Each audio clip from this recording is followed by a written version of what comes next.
Hello and welcome back, ladies and gentlemen, to the Historical Humans podcast. My name is Justin Woods, and I'm joined today by my fellow co-hosts, Colum, Coleman, and Aaron Gilpin. And today we are talking about one of the newer forms of diplomacy, so to speak, a type of diplomacy that helped open up an entire region of the world to trade. Is it ethical? Probably not, but what is? I don't think this trade was actually ethical in the first place. Well, and just so you all know, newer, by our standards, apparently means approximately 200 years ago. Yeah, well, it's within 200. It was what, 180 years at the max, something like that. But we're historical humans. We've talked about things that are 10,000 years old. Yeah, I know. And some people keep insisting on having me write up scripts for these things that are less than 20. So hey, they can be historical and recent. Listen, I'm going by the history memes subreddit standards of as long as it's 20 years old, you can make jokes about it. And or Historical Humans episodes. And I go by the Registry for Historic Places, wherein it has to be at least 50 years old to qualify. Which, congratulations, 50 years ago is 1973, so we can do that episode on Woodstock, Column. Yay. We are not doing Woodstock. Our present lineup, Justin is attempting to gaslight you. Today, without further ado, we will be discussing what is known as opium diplomacy. Yeah. And we're back. Sorry, the opium gods seem to have struck me down. Yeah, you won't notice it, but we definitely will. As the second I mentioned the word opium diplomacy, we were immediately cut out. Hopefully we are far enough into the video that YouTube's various strike policies don't come crashing down upon us. Yeah, does mentioning in case we're not, I'm going to say it one more time. So yeah, does mentioning drugs like get you demonetized? Yes, it does. Yeah, it does. There's specific restrictions on it on various platforms for like the first 30 seconds or the first minute, just because that's the preview and they don't want things like that being mentioned. But it's going to be in the title of our episode, so why do we care? We're all adults here, and we hope that if you're listening to this, you're mature enough to talk about the existence of drugs without it being an absolute shit show. And YouTube, please don't strike us, because this is a historical topic in a historical context. To be fair, if you're an American, at least you went through DARE, and we all did that in like 5th grade, I think. So as long as you're a 5th grader, you're good. I still have my DARE hat. Dude, I think I have the shirt somewhere still. Yeah. But you know who didn't have DARE? Oh no! That's right. That's right. I'm learning how to segue. Are you telling me that if the Chinese, the Qing dynasty had just said no to drugs, if they had, just had DARE, then the CCCP transition or no? Are we stuck here? Wow! I think that transition was a little too slick. You spun us out. I'm like black ice over here. I just wreck everything the second. Too much oversteer. Too much oversteer. Yeah. We didn't have. Yeah. I didn't have DARE. The Victorian British. Oh no. Fair. Not the British again. Why is it always you three? It's always the British. So opium diplomacy refers to a general period from about 1839 to 1860 in China. During this time period, we see a series of 2 wars pitting the Victorian British against the Qing dynasty of China. Fun fact, it goes horribly for everyone involved. Also, what an interesting tie-in, because our last episode was about Chosun, Korea, which also had a few mentions of the Qing. Yes, the Qing dynasty rules China for approximately 400 years, making them one of the more successful governing families in human history. We see the Qing dynasty in this video during the beginning of their decline. This is the last century of their rule, and things go very poorly for them. Thanks to the British. Yeah, thanks to the British. Yeah, so the first Opium War, the first major event that really sets up opium diplomacy as a blanket cover topic, is the first Opium War, which takes place from 1839 to 1842. And the key issue, to the surprise of no one, was the opium trade between China and Britain. Now, this trade had been outlawed by China in 1839. They outlawed opium imports, the sale, the usage, the whole 9 yards.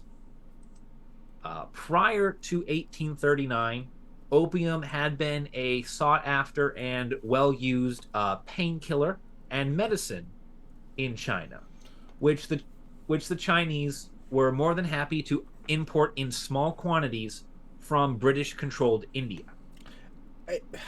The modern parallels just really jump out to me, as in America we're going through the opioid crisis. Yeah. And the fact that it's very similar of being used as a painkiller and then addiction, widespread usage, limitations. Yeah. Basically what happens is during the early 19th century, the drug ceases to become medicinal and spreads throughout Chinese society, creating a number of economic and social hardships for the Chinese people. So in response, they try to cut off the drug cold turkey. Oh. The British decide that in response, the best thing to do would be to ignore the law and go to smuggling opium into China. The British way to do it. Yeah. There's a law, just don't follow it. It was a pretty simple thing for them to do. They made the opium in India. India neighbors China. It's a fairly short sailing trip, all things considered. So wait a minute. So yeah, the British were like, we're like, knowing that their biggest market is no longer in existence. Yeah. They simply, instead of start growing something else, was immediately to just resort to crime. Yep. And the British do have a very key economic reason for that, which is starting in 1820, the British began to drastically increase their opium production. They fully invest in India in growing opium in massive quantities because they have been trading with China. They've been trading opium with China since the 1700s, so since the 18th century, and they have realized that China has a very large market for the drug, and that even though they are supplying it regularly, they are not. Their supply is not outstripping demand.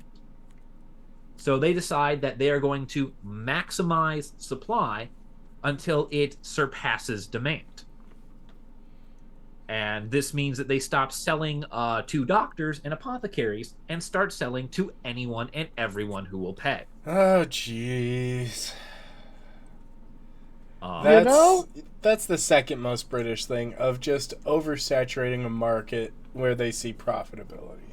Yeah, and basically the British had fully invested in drug dealing, and they were not willing to let a little thing like the laws of a sovereign state stop them from doing so. Once again, white people turn out to be the real drug dealers of all. You forget that they're British. Yeah, Aaron, that's the beautiful part, because they're the drug dealers, but then the second someone moves into their neighborhood, they're like, oh dear, the neighborhood's gone to trash, darling. Yep. Now, damn it, what the hell? It gets worse. You can grow so much better things in India. Yeah. No, right? Because it's like you can grow like a lot of different foods there, right? Yeah. Why did they choose opium? Profit, I can tell you that, Aaron. I can tell you that. It's not just profit. It's not just the profitability per amount of the drug, but it's also the simple fact that opium was one of the few things the British could make that the Chinese were willing to buy from them. The Chinese did not want to grow opium in their own backyard for the precise reason of it's a highly addictive drug. I mean, that's they wanted fair. to keep control of it. So the importing of opium to China was a means by the British to rectify a major trade imbalance. The Chinese were getting paid in straight up silver and money for all the things that China sends out to the British, like porcelain and tea and porcelain tea sets. Oh yeah, that makes sense. So the Not British, the tea sets.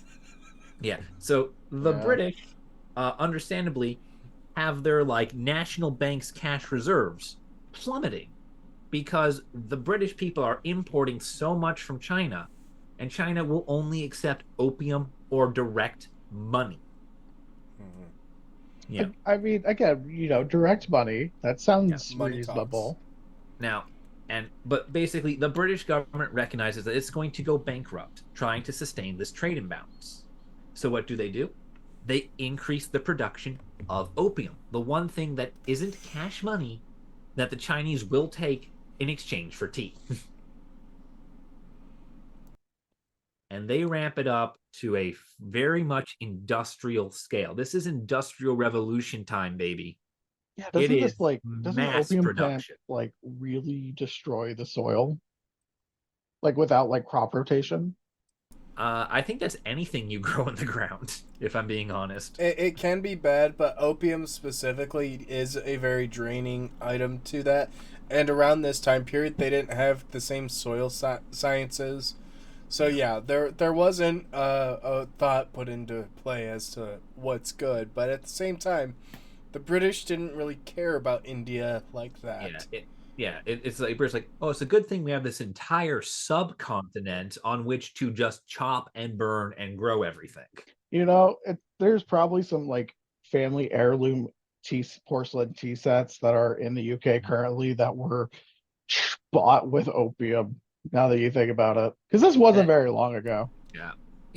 This would be basically anything that says Victorian period Chinese porcelain set, opium money. Opium money. Oh, actually, I think we could identify it given that class we took. Yeah. But yeah. That's true. Good trauma. So basically, this influx of drugs causes China to institute a massive crackdown because widespread addiction causes economic hardship, it causes social hardship, and the Chinese government begins to crumble under the weight of just this epidemic of drugs. I didn't know it was that bad. Yeah. Oh no, this addiction got real bad. It was very crippling. It was crippling. Entire Chinese military fortresses are unable to rally even the semblance of defense because so many soldiers are addicted. Things get really, really bad in Asia during this time, and they're about to get worse. As we come to the first major historical incident, which is spring of 1839. The Chinese government confiscates a massive opium shipment. They seize and destroy 20,000 chests of opium, containing approximately 1,400 tons of the drug. And those 1,400 tons were seized from British merchants operating in the international port city of China, which at this time is Canton or Guangzhou. Guangzhou, yeah, got it. I have such a hard time pronouncing a lot of the names here. We will see me mess up a couple more times in the future. I am very bad with linguistics. Leave a comment down below if we should force Colum to take years worth of Mandarin. I think we have a lot. You can comment all you want. I'm not going to do it. I don't want to do it. It's going to take something pretty big to get me to do that. I think we only got Latin out of him. You didn't really have Latin. Mandarin. Bad. And the second major incident comes towards the middle of the year. In July of 1839, several British sailors kill a Chinese villager. The British government responds to the matter with a even-tempered hand of justice, looking to rectify any potential misgivings and bring about better relations with its trade partner by refusing to allow any Chinese court to try the men, and refusing to try these men under British law. Basically, straight up telling the Chinese government that the murder of one of your sovereign citizens on your sovereign soil is not a crime. And goes unpunished. Yeah. Lovely.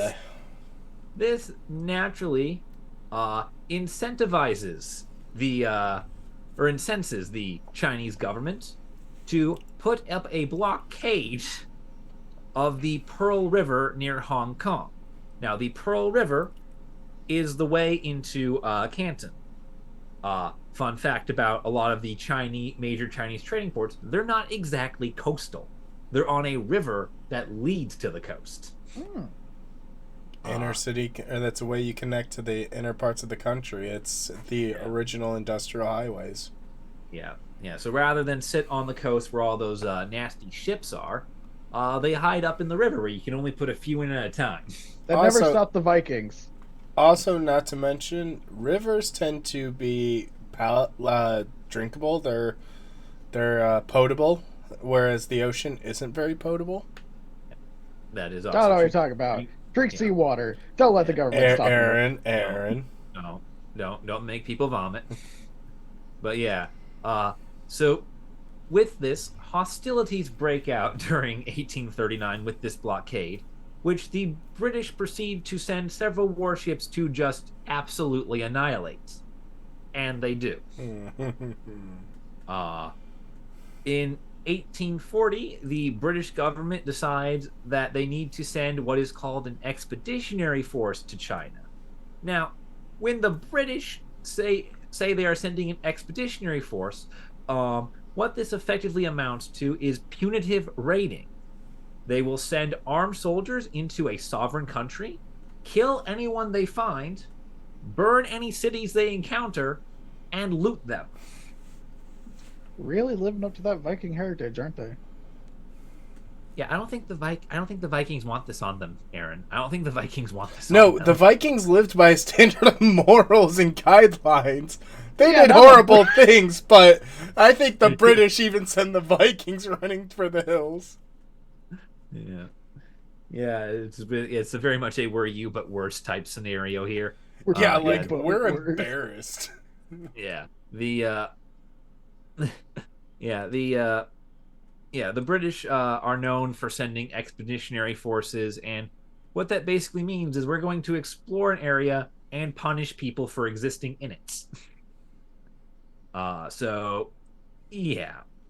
The fleet arrives at Hong Kong in June. They sail up the Pearl River estuary to Canton, and the fleet proceeds to negotiate with Canton for several months. They are trying to find a way to resume those nice, juicy opium shipments as quickly as possible. Which marks this as, so far, the least initially violent expedition that the British have probably sent out. I mean, cool. They wanted to talk. Unfortunately, it was to make them open up to buy their drugs. Can we just leave you alone for more than 10 minutes before you cause chaos in some part of the world, Britain? Wait, I think they're colonizing another place. Hold on, let me check the map. Yeah. Let's check news headlines too. Yeah. Listen. If we could convince them we found an island on Mars, we would already have a Mars colony. Yeah, so you got a point. Honestly, if there was still an ocean with islands. Yeah, it's too continental for them. No one tell them about there being seas on Europe. Is it Europa or Titan or one of those two? Under the ice. I think Europa is the one with the ice. The Titan has the acid pools. That's it. Either way, I'm sure the British will find a way to colonize both. Yep, I'm sure. I'm sure where there's a will, there's a way. And speaking of wills, by May of 1841, negotiations with Canton break down, and the British proceed to sack the city. Now, by negotiations break down, what this means is that the representatives of the Chinese government in Canton are unwilling to resume trade with the British under the express understanding that the British get to ignore import policy. And, yeah. By May of 1841, Canton is burning. Naturally. The British occupy the city, and this brings about a string of military victories for the British against the Chinese. Basically, for the next year, it's just uninterrupted British victories. Why? Because most of the Chinese population is addicted to opium at this point. And drug addicts make poor soldiers. I don't know. There were certain chocolates that made pretty tough soldiers. No, we are not. We are not talking about the Mustachio Germans chocolate factory. To be fair, I've never seen a harder worker than a crackhead when offered crack. All right. Anyway, for some reason, their aim wasn't great. They pawned off the shells for money. For whatever reason, the cannons just kept getting put to the pawn shop. I don't feel good about that one. The carriages had their wheels pawned. That's actually not too far off. A number of gun emplacements. A number of main gun emplacements upon inspection after capture were found to just be iron tubes welded in place that were used as hidey holes for drug paraphernalia. There was nothing to load the cannons with. Oh my god. They had sold the rod to stuff the cannonballs in some instances. Jeez. I mean, addicts will do what addicts will do. You can't blame them, but no. And it's a painkiller. That. Yeah, so it don't make you. I've seen. It don't make you active. Yeah, I've seen some of that kind of stuff in action. Yeah. Now, the spring of 1842 sees the Chinese counterattack. This is the one moment in which the Chinese military does rally and begin a full-scale push against the vastly outnumbered British forces. And it's a valiant effort for what it is. But it is hopeless. The British military is more modern, it's more aggressive, and it hasn't been weighed down by a massive drug problem for 20 years. So the British do hold against the Chinese counterattack. This is very often framed as an act of British valor in a lot of the history books. This is framed as withstanding against the great barbarian horde. Yeah, where have I seen that used before too? Didn't they use the same kind of rhetoric against the Zulus? They used it against a lot of their foes. Because a lot of times they're outnumbered in these situations. Yeah, the British and the Chinese, the British and the Zulu, the Greeks and the Persians, the Romans, and literally everyone north of Gaul. I mean, listen, I can appreciate a last stand. However, usually there's context with that last stand, and in this case, this kind of sort of outnumbered last stand does not seem like it was valorous when you're trying to sell drugs to a nation with a horrible drug addict. Let us keep selling you drugs. Oh my god, it's like if your drug dealer shows up to your house and says, you're going to let me still sell you drugs after you say, I'm going to rehab. And then they proceed to firebomb and occupy your house for the next year. At least John Mulaney's drug dealer showing up at rehab and occupying the building. John Mulaney's drug dealer was like, yeah, dude, I'm so glad you got off drugs. The British said, hi, I saw you were trying to get better. Here's the thing. No. Yeah, but John Mulaney's drug dealer also became a drug dealer because of John Mulaney. True. But That's anyway, also true. Anyway, modern comedic professions aside, because we are that is we are. I don't know Just German let the anymore. tangents How many times roll. can we say that man's name before his manager comes knocking at our little Would door? you prefer Baby J? So, I was over on the bench. before the summer of 1842 ends. In fact, by August of that year, the British have captured the city of Nanjing. Nanjing, which Yeah. the city of Nanking or Nanjing was pretty much the capital at this point, was it not? Before Beijing took over regional prominence. Then I know it was one of the most important cities out there. It was a major trade center. However, I know the Qing dynasty had summer palaces in Beijing. They also had palaces in Nanjing. It's one of those things like China is so big, they end up ruling from like 3 or 4 different cities just over. Yeah, no, it was the capital of various Chinese dynasties from the 3rd century to 1949. Yes, then it would be the main capital of. So yeah, This is the primary capital. because that Yeah, because changes the importance of the British literally capturing it. Yeah, because Beijing wasn't originally Beijing, right? It was originally called something else. wasn't it? Yeah, it was. It was under a different name, and it wasn't We should Yeah, really we- brush up on Chinese history. We're using mostly the modern names for the purposes of communication at this point. But That's I just fair. want to highlight the importance that this was the capital, not just a powerful city. Like Yeah. this is different from them capturing Los Angeles versus capturing Washington D.C. Well, Yeah. fun fact, the British did. Shut up, okay? We do You're not. not a, Technically, Justin, it was the Justin, Canadians. You're not a real nation until the British have sacked your capital. Why Well, they is did it invade always most of the the world, didn't British? It's not. Listen, there is that map out there somewhere of nations Britain has been to war with, and it's just a red map of the globe.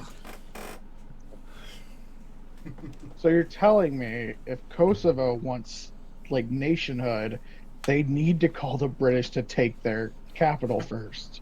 It's not a real country until the British have sacked your capital. They've even Yeah. invaded my bedroom.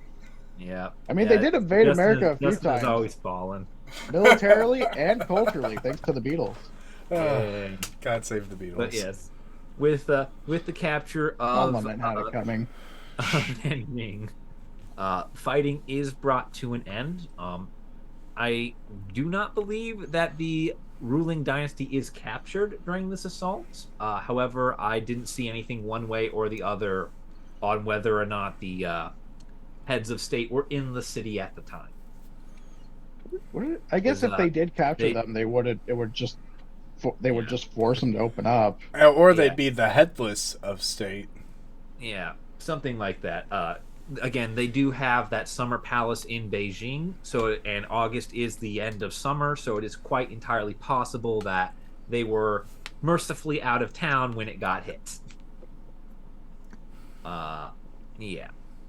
And this Jeez. brings about the very swiftly written and formed Treaty of Nanjing, signed on August 29th, 1842. Knowing the British, I bet these have very favorable terms for the Chinese. It was very fair, very just, and had terms that wouldn't financially cripple the nation by any means.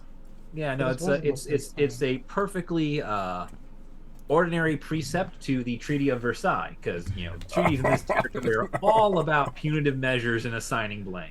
Yeah. So how much did China have to pay? How much did they have to buy? I did not find a number for the indemnity. Unfortunately, I'd have to do a lot more digging into the actual wording of the treaty, and it's a early 19th century treaty, so God save us all. Golly.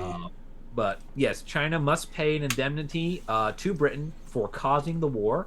China accepts responsibility as the belligerent, the hostile, and the wrong nation. They are in the wrong. They are the belligerent. They should never, ever, ever have been in the way of those British warships. Isn't this also the treaty that ended up giving the British control over Hong Kong? Yes, it is. The Okay. island of Hong Kong is ceded to the British until the year 1997. Which even that was a controversial decision because they could have renewed that lease. If I'm not mistaken, I believe that lease could have been renewed, but it was a huge gesture towards China of like, we're handing it over. And then in 1997, they had the whole ceremony of, we're handing you the keys. Please don't mess it up. Yeah. I have a feeling the British also never really intended to give it back and thought their empire would never be destroyed after two massive wars. The sun never sets over the British Empire. Yeah, I have a feeling if Margaret Thatcher was still there, she never would have gave that up. Yeah, now I mean, God, look what she did with the Falklands. there's a lot of things, but yeah, it was definitely a Guantanamo Bay situation of, here is our rent for this land. We do not acknowledge your rent of this land. Thank you for receiving our rent for this land. And just continuing to occupy the territory. Empires. But yeah, Hong Kong is ceded to Britain.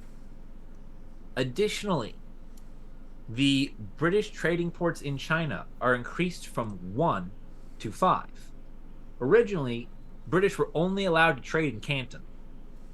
But that created a lovely little chokehold that the Chinese could put in the way of the British should they ever decide to stop trading with them, like they did in 1839. So Britain makes sure that there's 5 ports, including Shanghai, in which the British can trade.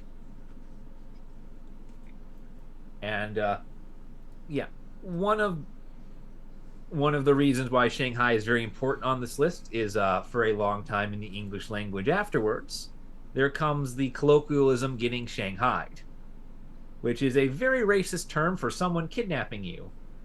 Because guess what happens when you have a massive drug problem, drug dealers very far from home, and racial tensions? Oh my God. People get abducted. They get shanghaied? Yep. Oof.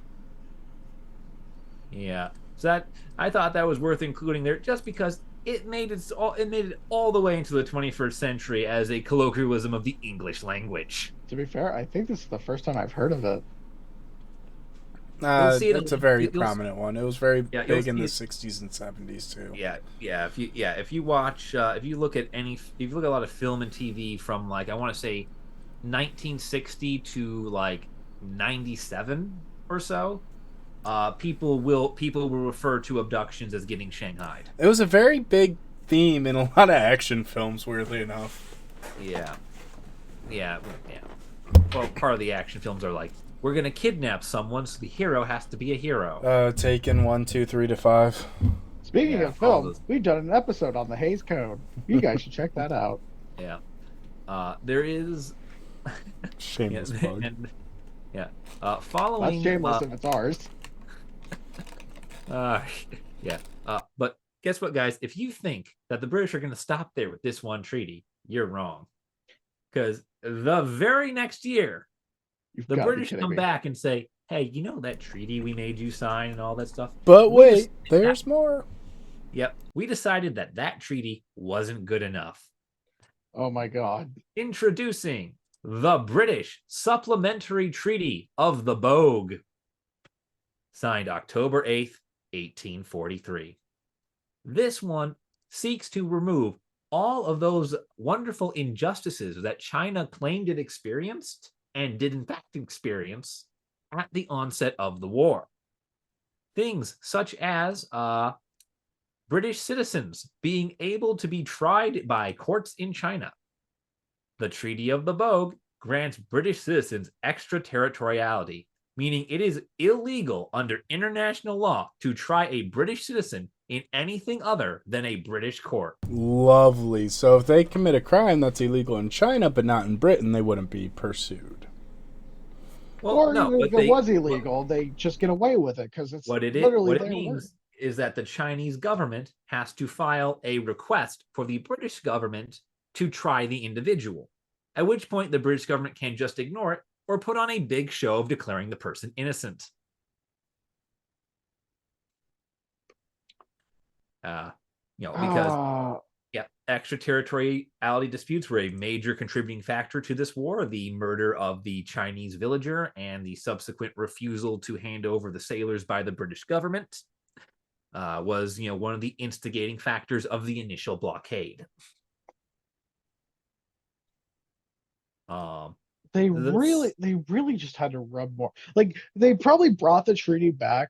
Like, I don't know who like signed it or whatever, but it was probably one of those treaties where it was like, yeah, I'm the one who's leading this shit, so you're gonna sign the treaty with me. We drew up these terms. They brought it back, showed it to Parliament, and everybody was like, "Are you insane? Middle You management. could have gotten more." Middle management is what happened. You have the like lower level ambassador who drafted this treaty, and then they brought it up to middle management, and middle management's like, why can't you do this? Why can't you have that? Why didn't you add this? Yeah. So then they had to schlep their way all the way back to China. Yeah, it's a supplementary treaty to the Treaty of Nanjing. Second major, shall we say, what's the word? Second major point of the treaty. Injustice. No, that's the theme. Is granting Britain most favored nation status. Now, what this means is that huge. Britain is to receive any right or benefit granted by the Chinese government to any other nation. If China says that France gets a 10% discount on something, Britain gets that 10% discount. If China says Spain can trade in a new city that the British can't, the British can trade in that city. You see where this is going. Oh. And it's nowhere good. Is this what directly kind of like leads to the Boxer Rebellion? Yeah. This is going to lead to the Boxer Rebellion because this leads to the third thing that happens with this treaty, which is all the other Western nations, America, France, everybody, even Russia, all come in and they say, hey, we demand most favored nation status with you as well. And China is forced to grant them in a series of treaties with each government. The United States of America has one called the Treaty of Wangya, which is signed in 1844. Of course we do. We had to get in on the action. Oh yeah, we do. Hey, we're one of the nations that fights in the Boxer Rebellion. Oh yeah, I forgot about that. We fight alongside Italy, Russia, Spain, France, England, Japan, Germany. This is like the Avengers, but we're the bad guys. But worse, yeah. We're we're like in the anti-Avengers. Yeah. Captain America forcing the Chinese government to make them to buy their opium. Yeah. Yes. That doesn't have a good ring to it. Yeah, nope. Now, you'll notice this treaty doesn't do one very important thing. It does not rescind the Chinese declaration that opium is an illicit substance. What was the point? Round 2, electric boogaloo is the point. Jump cut to 1856. You know, you should really see it coming when it says there was the first opium war. You think there's a second. You have to. Yeah. Good God, what if there's a third? The second. Please don't bring that into existence, Aaron. Please. Oh, thank God, there's only 2. Yeah. Eventually. Yeah. Yeah. So 1856 to 1860, we have the Second Opium War, and like all sequels, the producer has decided that they need to expand the cast and raise the stakes. So this time, the Qing dynasty must not fight the Victorian British Empire alone. It must fight the British Victorian Empire and fight the Second French Empire under Napoleon III. You've got to be kidding me. That's right, Britain and France. Britain and Napoleonic France got together to beat up China. Oh, jeez. How the enemy of my enemy is my friend. I don't think. Hold on a second. They were both enemies. Yep. They still hated each other, but they teamed up for But they hated the yellow man more. Yeah. Please don't use that phrase I ever. don't want to bleep Under that any one out. circumstances, we do not endorse that phrase. No, You might wanna I bleep know. that out. That is all right. Well, it's not 1960 anymore. You can't be casually racist. Yeah, if it's a word that my granddad would have used, I don't think. Yeah, it's an old dated and very racially charged term for sure. Yeah. So this war is also known as the Arrow War, or in China, the Anglo-French War, named after the two people that proceed to just beat the ever-loving daylight out of them. This is the worst crossover episode ever. Yeah. Oh yeah. But don't worry, it comes as an episode within a larger military conflict. No, as usual. Yeah, because during this time, the Qing government is weakened by the ongoing Taiping Rebellion, which lasts from 1850 to 1864. Now, this is a populist rebellion based on the grounds of religious reform and land reform. This is a rebellion led by a man who claimed to be Jesus's brother. I know about this one. For Yeah. the longest time, I was really interested in it because I was just like, this man really thought he was Jesus' brother. Yeah. There's been some This false is- start references to this rebellion in other episodes just because it is so weird. This is a really wild one. This is some expanded universe shit. Yeah. Hold on, wait. No, British Opium Wars does not need a cinematic universe. It's already in it. So Britain, about 6 years into this rebellion, smells blood in the water. Of And course. being the British Empire, realizes that if the Chinese government is weakened right now, they'll be more susceptible to giving us better terms to trade and exploit them.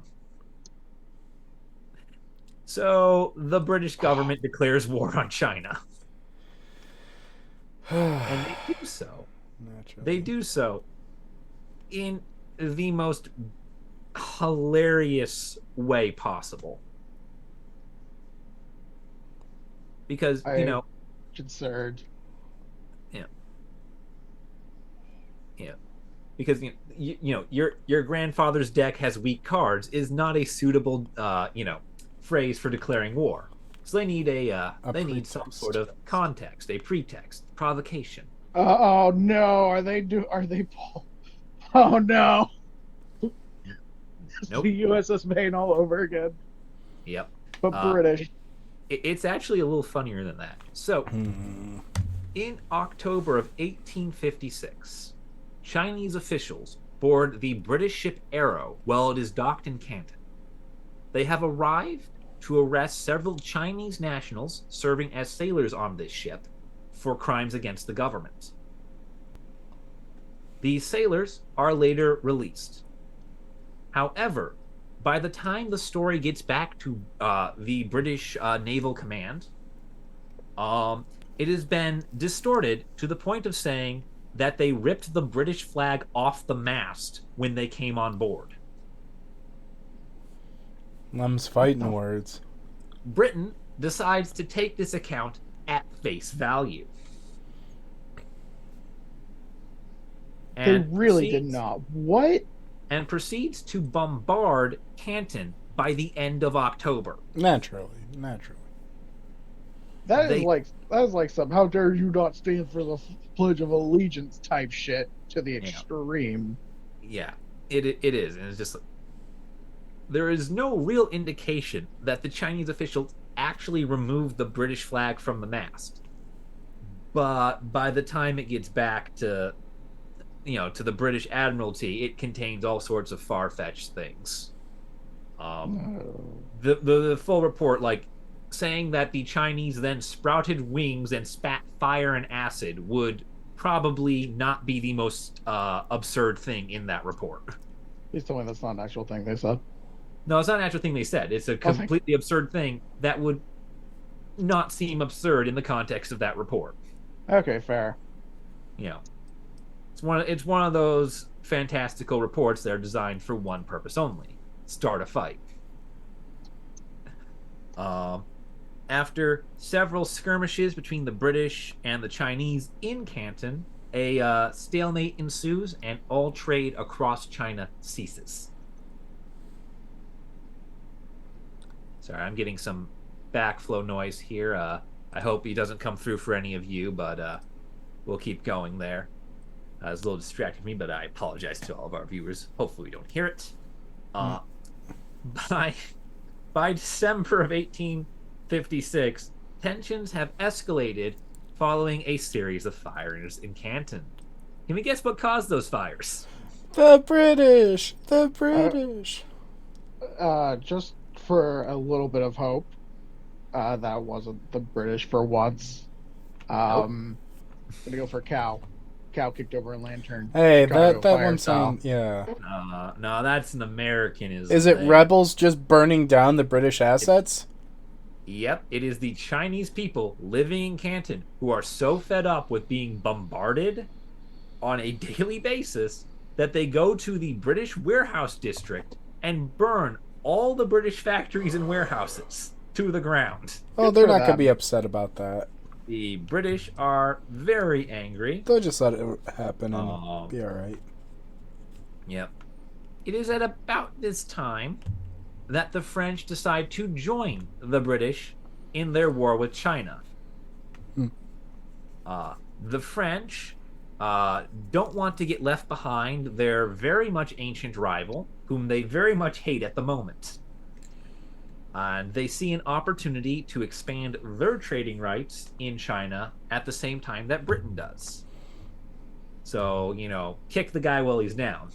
That very much to me speaks like a brother sibling rivalry of like, hey, we're gonna fight any chance we get, but the second there's an opportunity, or like if we need to beat someone else up, we'll join together.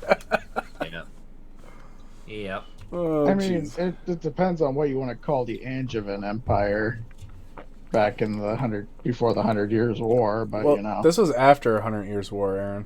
No, I mean, like, depends if you want to call them siblings because of the Angevin Empire. Oh, yeah. But I mean, maybe. Yeah, no. Also, William. Yeah, no. Arguably, it started because of William. Yeah, forget the Angevin Empire. But they're like siblings, history. and they joined together. And also, at this time, both of those nations needed the money, to be fair, because France had just had a huge crushing defeat at Russia's hand. The Napoleonic Wars. Yeah, France. Oh yeah, it was totally justified.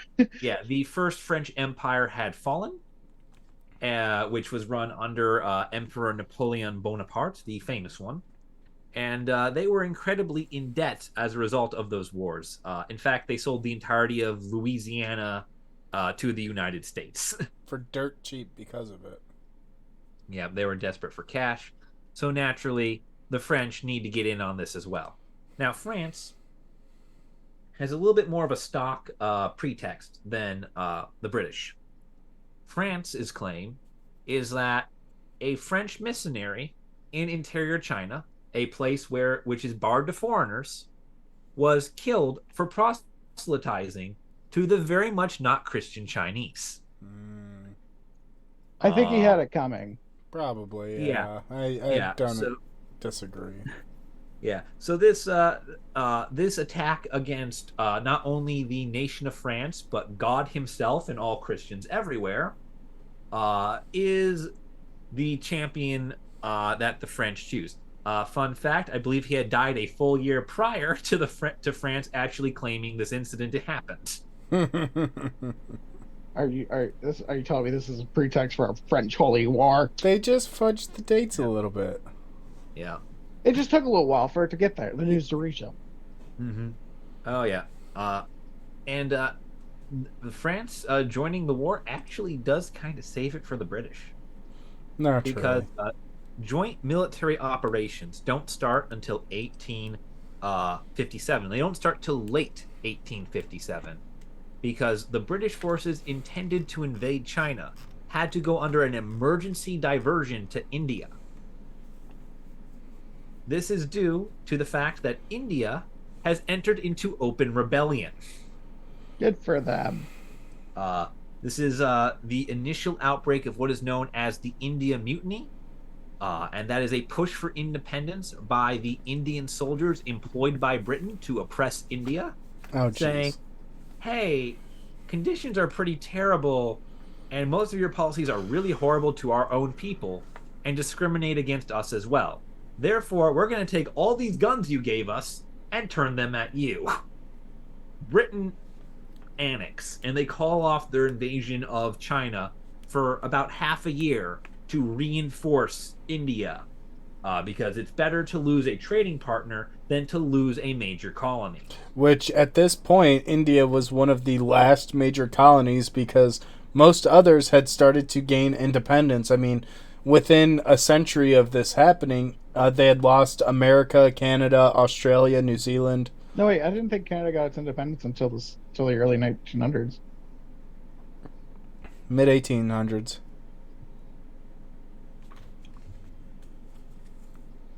They're still technically a commonwealth, but they had their independence in, like, I want to say the 1840s, if I'm correct.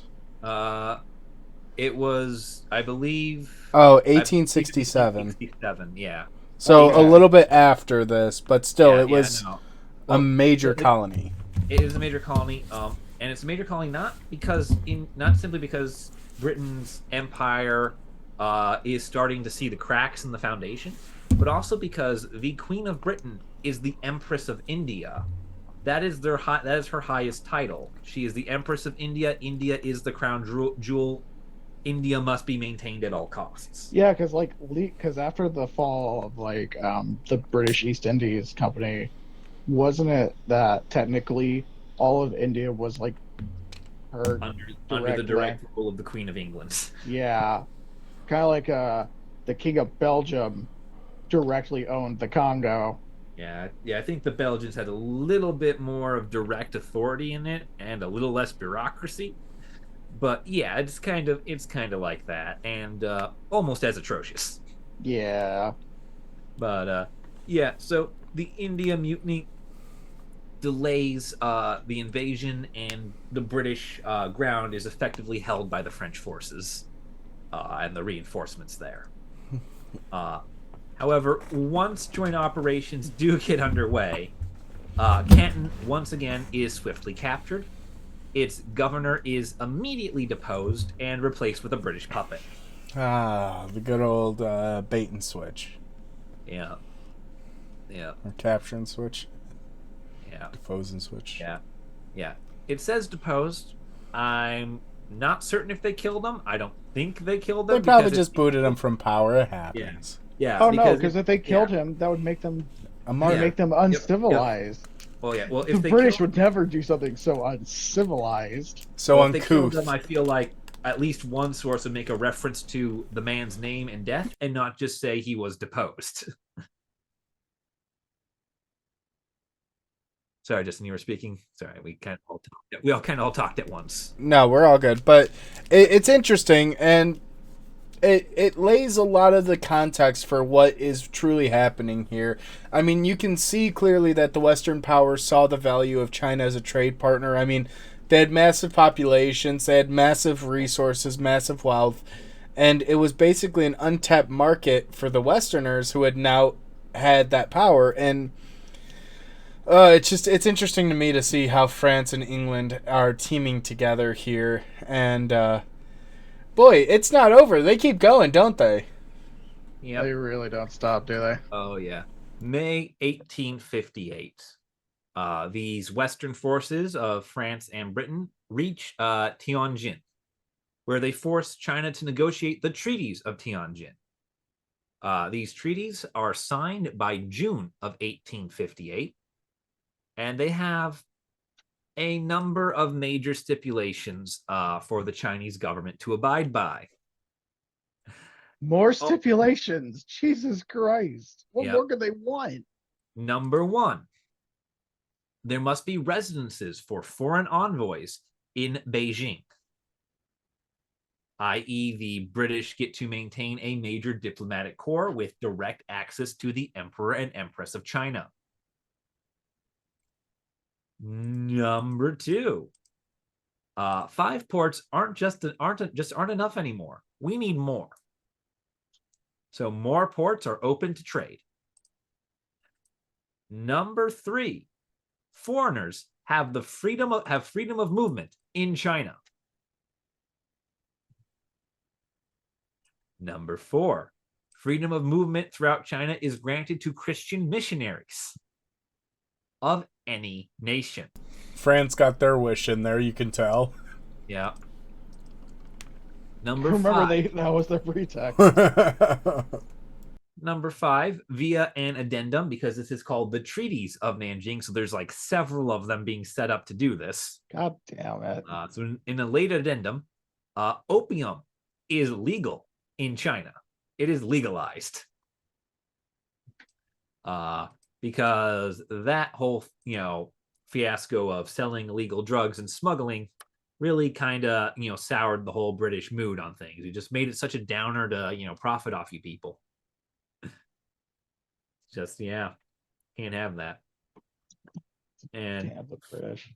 And finally, it saw the implementation of a global peacekeeping force to ensure that this never, ever happened again. You've gotta be kidding me. Yep. The establishment of the Imperial Marine Customs Service, a British and United States controlled customs service that supersedes China's own customs and imports. So less than 40 years at the end of the war, the U.S. and Britain are working together. It's just like all the enemies working together too. Everyone wants to beat the hell out of China. Listen, when you're in a world full of empires, and one starts to see like a few cracks in it, they're all going to eventually want to take their piece of that crumbling empire. Yeah. Now, what this Imperial Marine Customs Service was set to do was they wanted to establish a standard tariff for imports. No more of this changes in profitability depending on which port you go to.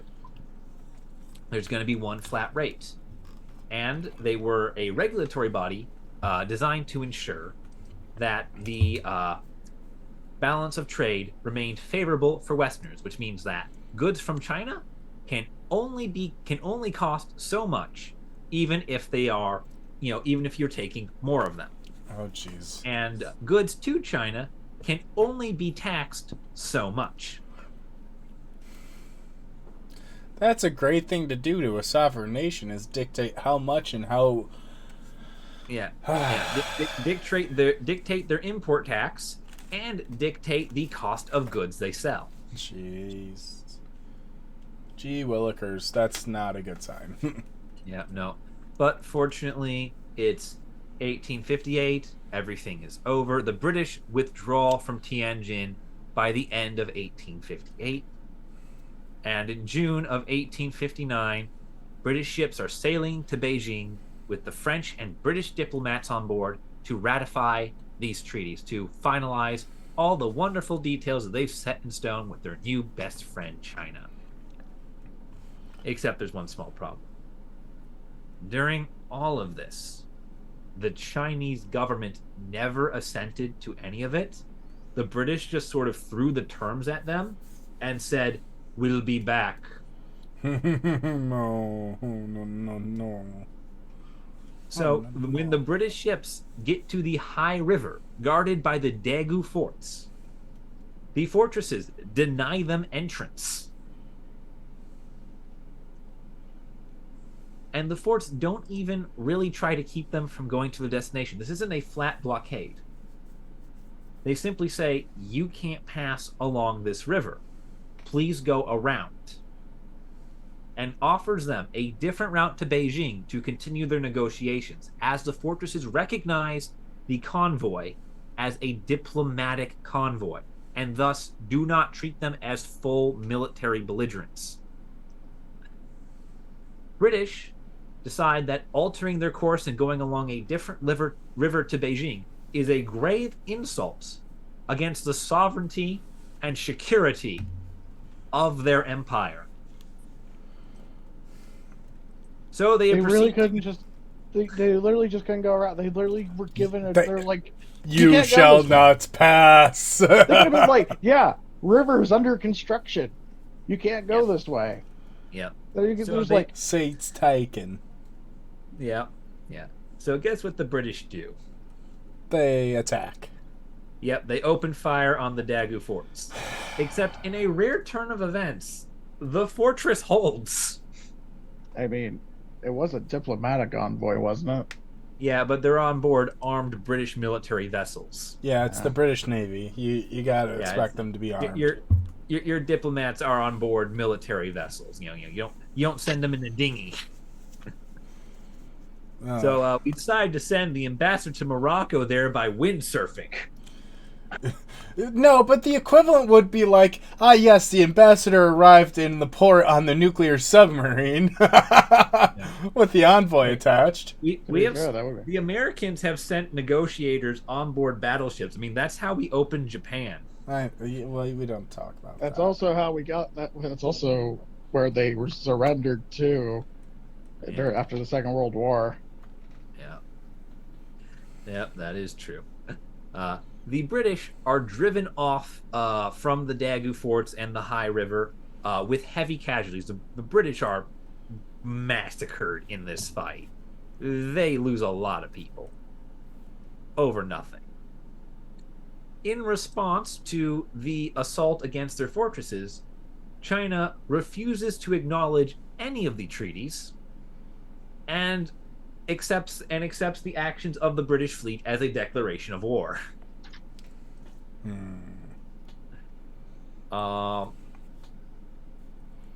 This lasts for about a year, as the British return in August of 1860 with a fleet from France and a fleet from Britain. And the joint fleets proceed to demolish the Dagu forts. From there, they capture Tianjin and Beijing by October, and they proceed to plunder and burn what is known as Yuanming Garden, which is the summer palace of the emperor, located in Beijing. That's right, they burn the head of state's house down. Oh, they do have a habit of doing that. Yeah, well, they also burned down the White House, so... Yeah. Oh, I thought we didn't talk about that, Justin.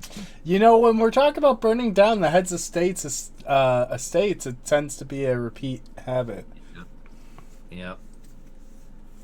Yeah, that is true. At this point, China is made to sign the Beijing Convention.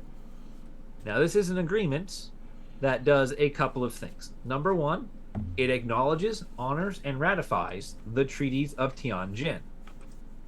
Number two, it cedes the, or at least the southern part of the Colum Peninsula to Britain. Now, this is a landmass adjacent to Hong Kong. And it sort of rounds out the British territory of Hong Kong for the next, 130 years. Which, that peninsula right now is one of the largest economic peninsulas and bays in the world, because there's 6 cities that surround that area, of which includes Hong Kong, Macau, I believe Shenzhen. It's a huge economic port, and it's hugely valuable. Shenzhen north, yeah. But it's just a hugely valuable piece of land, and for that to be included with this, along with Hong Kong previously being ceded, that's... Yeah. Guangzhou is up there. Guangzhou, yeah. Yeah. It is. Basically, it's half the major ports in China are just right there. Yeah. The Guangdong province is a massive economic center. Yeah, and these treaties collectively, Nanjing, Bogue, Wangzhou, Tianjin, etc., are what becomes known as the unequal treaties, as their primary purpose is to grant foreign nations privileges at the expense of China's state sovereignty.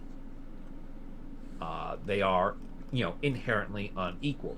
China gets to continue existing, and in return, all these other nations get major exploitative advantages. It's a means of extracting concession after concession from China without granting the Chinese people anything. Golly, the British at it again. Yeah, And the French. At this point, it's just whenever there's something bad, it's always one of you three. Looks at the French, British, and Americans. That's why when something bad happens, it's always you three. Yeah. Yes. Yeah. That's the series of opium diplomacy. There, it's this series of wars and economic, I guess, exploitations, endeavors. I'm not sure what the word for it would be. Definitely exploitation. They just revolve around drug imports starting wars. Yeah, so thought that would be an interesting one because it's not talked about quite all that frequently, and with how we talked about YouTube not liking topics like this, we thought it was an important one to talk about, even if we might be demonetized on this video. Yeah. It's always an important topic to talk about. Yeah, we do tend to do headier topics here, and we hope that you will support us with please subscribe, please like, please comment, please do all that good stuff, because it lets us know that yes, these messages are worth doing, even though we get absolutely nothing for it. And yeah, I think that's a great point for us to wrap up. If you enjoyed today's video, leave a like down below, subscribe, check out some of our other content down below, and we will see you in the next one, which will be about the Nazca Lines. Colum's whole story comes full circle. But you'll hear more about that in the next one. That's going to be our season 2 finale, guys, so be sure not to miss it.